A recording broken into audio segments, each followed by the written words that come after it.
Bien, como todos los sábados, hoy vamos a continuar nuestro estudio en la primera carta del apóstol Juan. Hoy vamos a seguir con el capítulo 5, primera de Juan capítulo 5, los versículos 6 al 8, y pasajes auxiliares para comprobar cada verdad que vamos a estudiar. El título de este estudio es El testimonio acerca del Señor Jesucristo. El testimonio acerca del Señor Jesucristo. Y vamos a ver en primer lugar el testimonio del Espíritu acerca de Jesucristo. El testimonio del Espíritu Santo acerca del Señor Jesucristo. En primera de Juan capítulo 5, versículo 6, leemos: Este es Jesucristo que vino mediante agua y sangre, no mediante agua solamente, sino mediante agua y sangre. Y el Espíritu es el que da testimonio, porque el Espíritu es la verdad. Qué versículo más enigmático, que si uno no lo examina, no lo medita, seguramente que nos perderíamos muchas de las cosas que contiene. Vamos a ver varias cosas. En primer lugar, este versículo habla del testimonio del Espíritu Santo. El Espíritu Santo dando testimonio acerca del Señor Jesucristo cuando vino a este mundo. Y asegura que todo lo que dice el Espíritu Santo es verdad. Así es. En segundo lugar, el primer testimonio fue el del agua. Qué raro, ¿no? Qué llamativo, el testimonio del agua.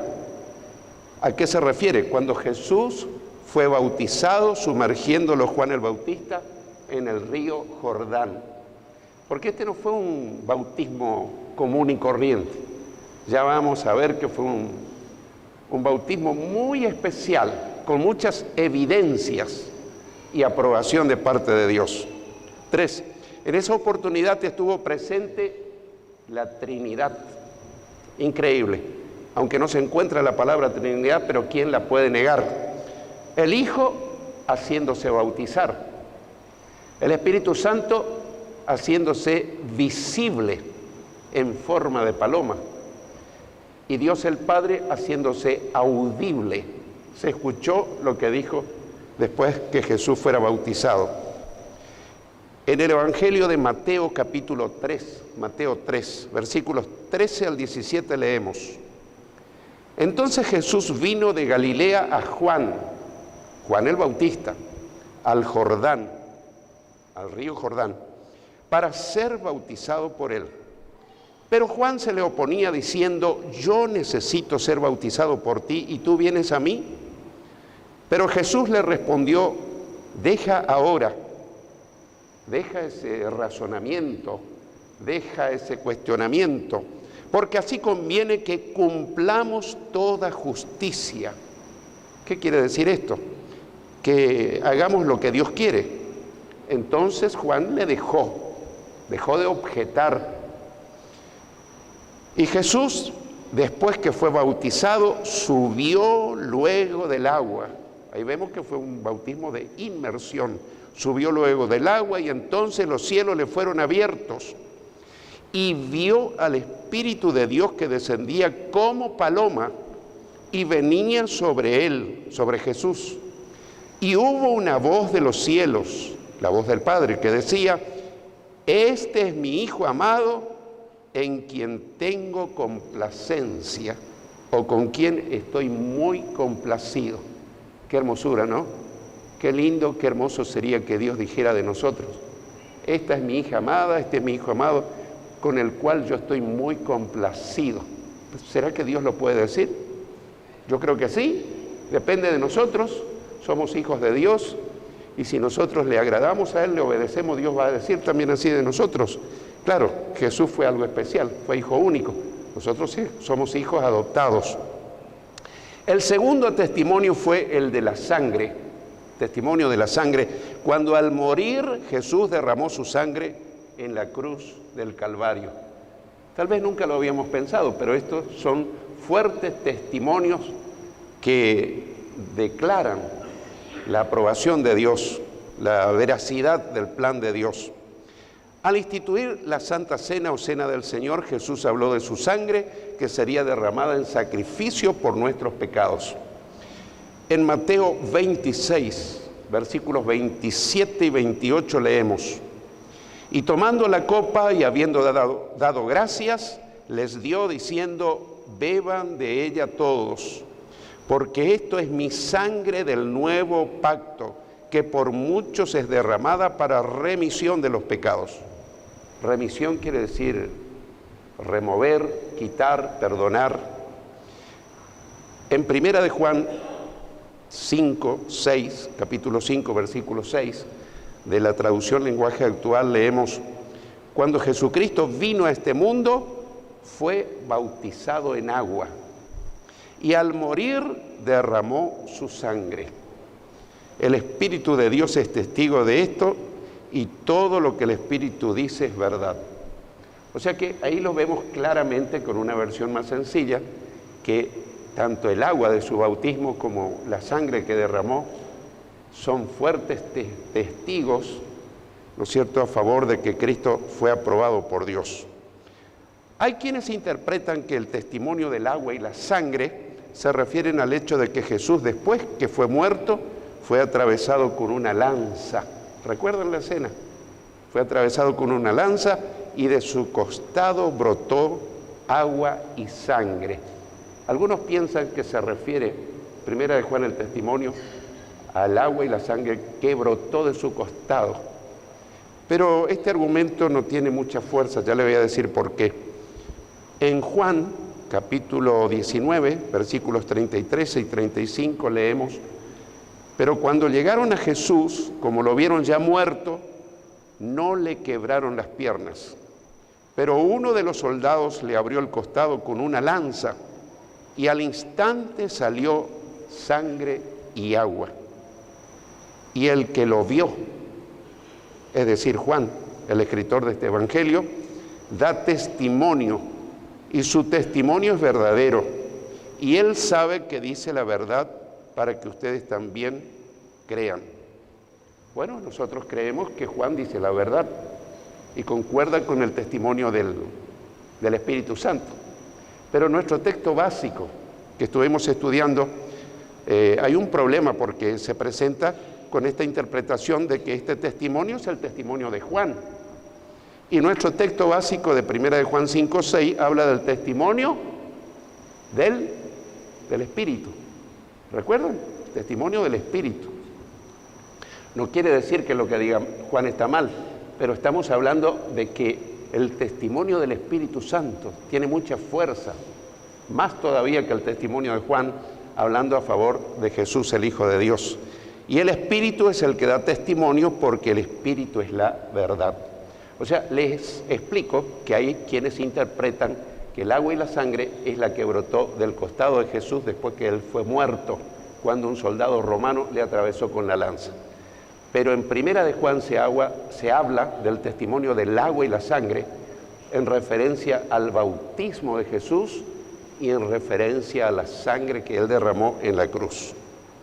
En segundo lugar, vamos a ver el testimonio del Espíritu, el agua y la sangre. Acá los tres juntos.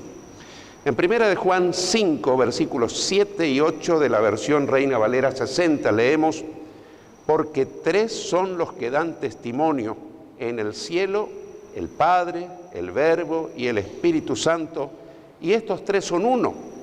Y tres son los que dan testimonio en la tierra: el Espíritu, el agua y la sangre, y estos tres concuerdan.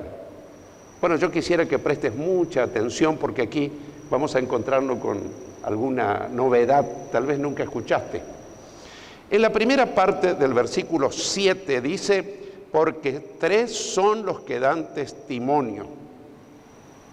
A partir de esa frase, es decir, la segunda parte del versículo 7 y comienzo del versículo 8, no figura en los manuscritos más antiguos. Los manuscritos más antiguos de la Biblia no figuran. Esto fue añadido después. Es decir, que no fueron inspirados. Fue agregado después y dice: en el cielo, el Padre, el Verbo y el Espíritu Santo. Y estos tres son uno. Y el comienzo del 8 dice, y 3 son los que dan testimonio en la tierra. Toda esa frase no aparece originalmente. No existe eso en los manuscritos más antiguos de la Biblia. Y alguien dirá, ¿y por qué lo introdujeron? Bueno, después le voy a explicar por qué lo introdujeron. Entonces, la segunda parte del versículo 8 figura en los manuscritos más antiguos. Fue inspirado y dice, el espíritu, el agua y la sangre, y estos 3 concuerdan. Suprimiendo la parte que no figura en los manuscritos más antiguos y que no fue inspirada en parte de los versículos 7 y 8, quedaría así. Porque 3 son los que dan testimonio, el espíritu, el agua y la sangre, y estos 3 concuerdan. Así es verdaderamente la expresión inspirada, y que está en los manuscritos más antiguos de la Biblia. ¿Por qué se introdujeron en el texto inspirado estas palabras apócrifas o no inspiradas? Bueno, hay distintas opiniones. Acostumbraban a copiar la Biblia, no había imprenta, entonces se copiaba manualmente. Y hay veces que los que copiaban le agregaban alguna acotación al margen, alguna frasecita, alguna idea, y con el tiempo eso pasó a formar parte del texto inspirado. Pero no quiere decir que haya sido inspirado. No son expresiones malas, son coherentes con el contexto, pero no fueron inspiradas. Bueno, algunos creen que esta fue la tarea de los que copiaban, que pusieron acotaciones y con el tiempo pasó a ser parte del texto inspirado. Pero hay otros que creen que fue la Iglesia Católica Romana la que hizo introducir esa expresión no inspirada para comprobar la veracidad de la Trinidad. Pero la Trinidad no hace falta probar con una expresión apócrifa. La Trinidad aparece en toda la Biblia, aunque explícitamente nunca vamos a encontrar la palabra Trinidad, pero implícitamente la vamos a encontrar en todas partes. En el bautismo de Jesús, ¿quién estuvo? El Padre, el Hijo y el Espíritu Santo. Cuando Dios iba a crear a la humanidad, ¿qué dijo? Hagamos al hombre a nuestra imagen y semejanza. Cuando iba a confundir las lenguas en la Torre de Babel, ¿qué dijo? Bajemos y confundamos las lenguas. Siempre hablaba en plural porque estaba presente la Trinidad. Así que no era necesario. Así que cuando un testigo de Jehová te diga, pero eso no está en la Biblia, no le discuta porque tienen razón, eso no está en la Biblia. Eso fue agregado en la Reina Valera 60. No sé si me explico, ¿está claro? Fue agregado después por los motivos que ya te expliqué. Así que la versión Reina Valera contemporánea, que es la versión más moderna de la Reina Valera, reconoce ese error de la Reina Valera 60 y aunque la incluye a esas palabras, las pone entre corchetes. Si alguien tiene la Reina Valera contemporánea, puede leer esa parte y va a aparecer entre corchetes. Y por ahí una aclaración, esto no figura en los manuscritos más antiguos. Ninguna de las otras versiones, por ejemplo, la Nueva Versión Internacional, la Nueva Traducción Viviente, la versión Palabra de Dios para Todos, la versión Dios habla hoy, la traducción Lenguaje Actual y otras, directamente no incluyen esas palabras que no figuraban originalmente en las Escrituras. Alguien dirá, pero entonces la Biblia no es digna de crédito, de confianza. Sí, la Biblia es inerrante, pero originalmente. Pero no podemos tener la veracidad de que no se pudo haber deslizado algún error al copiarla, y una copia de otra copia y otra copia de otra copia.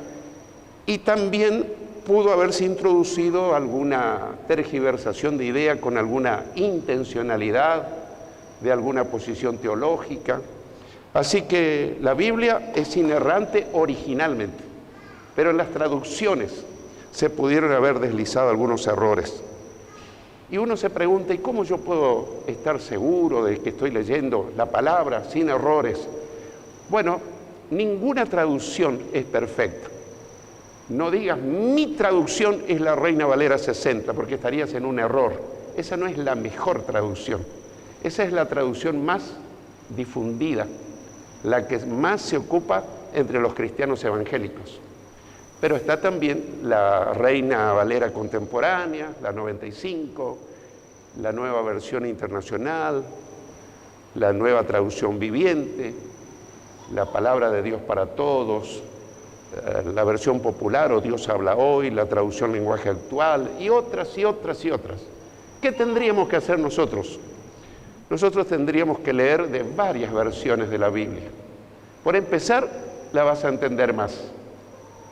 Porque yo no estoy diciendo que Reina Valera 60 sea una mala versión, pero tiene un lenguaje de español muy clásico. Muchísimas palabras que la leemos no la usamos. Entonces nos quedamos, qué difícil es la escritura. No es que sea difícil, está en un lenguaje antiguo. Entonces si yo leo eso mismo en una versión más moderna, la voy a entender con mucha más facilidad. Mi consejo es lo que yo hice siempre. Me rodeo de versiones. Hoy ya no tengo necesidad de rodearme en la mesa de Biblias. En mi celular o en mi tablet tengo todas las versiones. Clic, voy a una versión, clic, voy a otra versión, clic, voy a otra versión. Así que creo que leo diariamente porciones bíblicas hasta en 7 u 8 versiones. Para hacer un examen exhaustivo, exegético, leo 7 u 8 versiones de un mismo pasaje. Y te puedo asegurar que eso me trae luz, me trae comprensión. Así que te sugiero la idea, no te quedes con una sola versión. El pasaje en cuestión, Primera de Juan, capítulo 5, versículos 7 y 8 de la traducción lenguaje actual, leemos, son 3 los que nos enseñan que esto es verdad. El Espíritu de Dios, el agua del bautismo y la sangre que Jesús derramó al morir en la cruz. Y los 3 dicen lo mismo.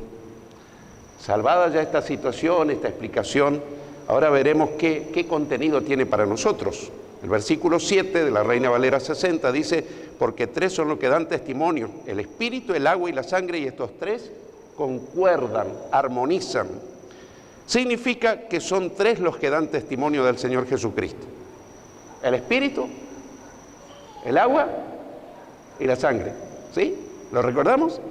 El Espíritu Santo, el agua del bautismo y la sangre que Jesús derramó. Los 3 dan testimonio acerca del Señor Jesucristo. Y qué lindo es tener el testimonio no solo de los hombres, sino el testimonio de Dios. No quiere decir que el testimonio de los hombres nos sirva, pero el testimonio de Dios es un testimonio muy fuerte, porque el Padre habla del Hijo, aprobando la vida de su Hijo Jesucristo.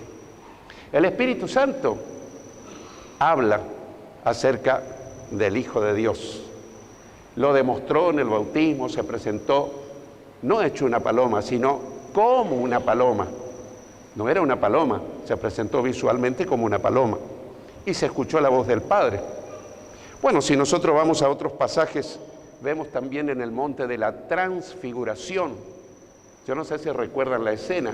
Estaban allí Elías, Moisés, Jesús, algunos discípulos, y repentinamente rodeó un resplandor del cielo y se escuchó una voz que dijo, este es mi Hijo amado, a él oíd. Todavía la gente estaba pensando en lo que dijeron los profetas, y ahí estaba un profeta, Elías. Y algunos todavía querían cumplir estrictamente la ley mosaica, y ahí estaba Moisés en representación de la ley. Pero la ley, los profetas, y ahí estaba Jesús. Y Dios el Padre dice, bueno, la ley fue muy buena, los profetas hablaron en mi nombre, dijeron mensajes guiados por el Espíritu Santo, pero ahora escuchen a mi Hijo amado, óiganlo a Él. Y esto me hace acordar el comienzo de la carta a los Hebreos, que dice que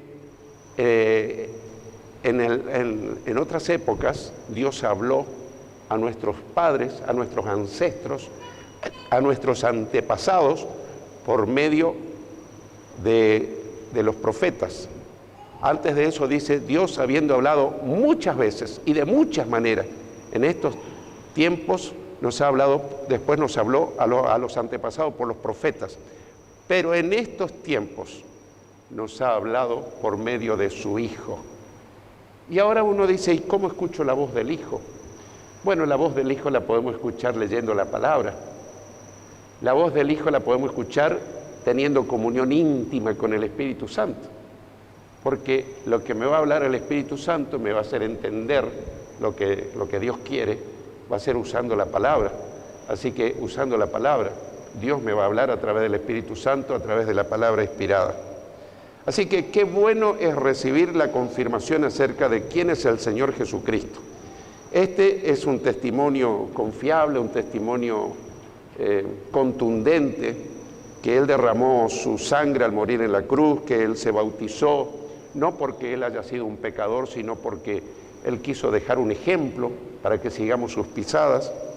Pero ahora viene la pregunta, ¿y quién debería dar testimonio al mundo entero en este tiempo, o a partir de que Jesús ascendió al cielo? ¿Lo habías pensado? Bueno, alguien podría decir, bueno, que el Espíritu Santo vaya de misionero, que el Espíritu Santo vaya... Sí, va a ir el Espíritu Santo, pero va a usar tu vida, mi vida. Va a usar internet, televisión, radio, medios escritos, redes sociales, o va a hacer una visita usando tu vida, tus piernas, tu voz, tu personalidad, y va a ir. Esa es la idea de Jesús, que nosotros seamos sus testigos. Y un versículo muy conocido, en Hechos capítulo 1, versículo 8, Jesús dice, pero recibiréis poder cuando haya venido sobre vosotros el Espíritu Santo. ¿Y ahora qué dice? Y me seréis testigos en Jerusalén, en toda Judea, en Samaria y hasta lo último de la tierra. Bueno, algunos piensan, bueno, primero vamos a evangelizar nuestra ciudad, nuestro barrio. Después vamos a ir un poco más, vamos a ir a toda nuestra provincia, el Chaco. Después vamos a ir a toda la Argentina, después a Sudamérica, después al mundo, a otros continentes. No llegaríamos nunca. La visión de Dios es una visión universal. Él está diciendo, mientras algunos estén evangelizando Jerusalén, otros vayan a toda Judea, que era la región que estaba alrededor de Jerusalén. Mientras otros se van a Samaria, a una región ya transcultural, porque los samaritanos no eran enteramente judíos, tampoco eran totalmente paganos, eran híbridos, se habían mezclado con otras razas y había que llevarles el evangelio a él. Jesús fue. Así que nos está enviando el Señor finalmente hasta lo último de la tierra. Oh, pastor, ¿y si no me llama para ser misionero? Bueno, pero hoy podés evangelizar a través de internet, del WhatsApp, del correo electrónico. Hermanos, tenemos que aprovechar la tecnología. Pero tal vez te llama el Señor para ir a otras latitudes del mundo, a otras regiones. Yo creo que acá hay gente que está haciendo llamada para irse, no sé cuándo, pero alguna vez. Y alguien dijo que a partir de la puerta del templo, ahí comienza nuestro campo misionero. Algunos templos dicen, aquí comienza tu campo misionero. O sea que salimos del templo y desde la vereda hasta donde vamos es nuestro campo misionero. ¿Qué quiere decir misionero? Llevar el mensaje de salvación de Cristo. ¿A quiénes? A los que encontremos en nuestro camino. Así que el Señor nos ayude, hermanos, porque a veces nosotros pensamos siempre en nosotros, nuestros problemas, nuestras dificultades, pero la misión de la iglesia, la misión, aparte de reunirnos, alabarle, bendecirle, es llevar el mensaje de salvación. El testimonio del Espíritu Santo, el testimonio del agua, el testimonio de la sangre, el testimonio de los profetas, de todos, pero hoy Jesús te dice y me dice, tenés que ser mi testigo, a tus familiares, a tus conocidos, a tus compañeros de trabajo, a tus compañeros de estudio, a todos. Tenemos que hablar, tal vez nos cuesta, pero tenemos que orar para que el Señor nos dé ánimo, nos dé fuerza y a hablar guiados por Él. ¿Se necesita mucha preparación? No, se necesita mucha disposición. Decirle que Jesús está vivo, que Jesús puede perdonarte todos tus pecados, que Jesús te puede salvar, te puede llevar al cielo. No hay que ser un gran erudito teológico, es tener el deseo de que otros se salven de la condenación y vayan al cielo. Y la gran pregunta es, ¿estamos dispuestos a dar testimonio de Cristo? ¿Será que estamos realmente dispuestos? La misión, cuando decimos de la iglesia, tal vez es como que yo quiero escapar por la tangente, como decíamos antes. Pero si yo digo, mi misión es dar a conocer a Cristo, ahí es probable que tomemos más conciencia. ¿Te animarías a decir, cerrando tus ojitos, repitamos juntos, mi misión es ser testigo de Cristo? Lo repetimos, mi misión es ser testigo de Cristo. Y ahora, Señor, yo me comprometo ante ti a hablar de ti a cuanta persona pongas en mi camino. Con la ayuda del Espíritu Santo lo voy a hacer. Si ellos creen o no, será otra cosa. Pero tu palabra dice, vayan por todo el mundo y prediquen el Evangelio a toda persona. El que crea y sea bautizado será salvo. El que no crea será condenado. Pero nosotros le vamos a hablar de Jesús a cuántas personas encontremos en nuestro camino. Hay un videocable en el Colorado, un pueblo donde yo viví algunos años, desde mi niñez hasta que terminé la secundaria. Y ahora tengo la posibilidad de hablarle todos los días a toda la gente. Y qué curioso, primero llevaba al pastor de la Iglesia de Dios los micros al videocable. Y ahora el pastor ya no está porque cambió de localidad. Y del videocable, que no es cristiano, sino que es secular, me llaman y me piden que le envíe programas. Así que acabo de enviarle 450 programas para que lo emitan. ¿Sí? Gloria a Dios. Amén. Y yo le dije a mi esposa, le dije a Nidia, qué pena si tanta gente que escuche y que nadie acepte a Cristo. Y ella me dijo, bueno, ese ya no es tu problema. El problema tuyo es hablarle a todos. Si ellos responden o no, es un problema de ellos. Que el Señor nos ayude, hermano, a hablarle por radio, personalmente, por donde aparezca una persona, presentarle a Jesús como nuestra única salida, el Salvador y el Señor para toda persona que así sea.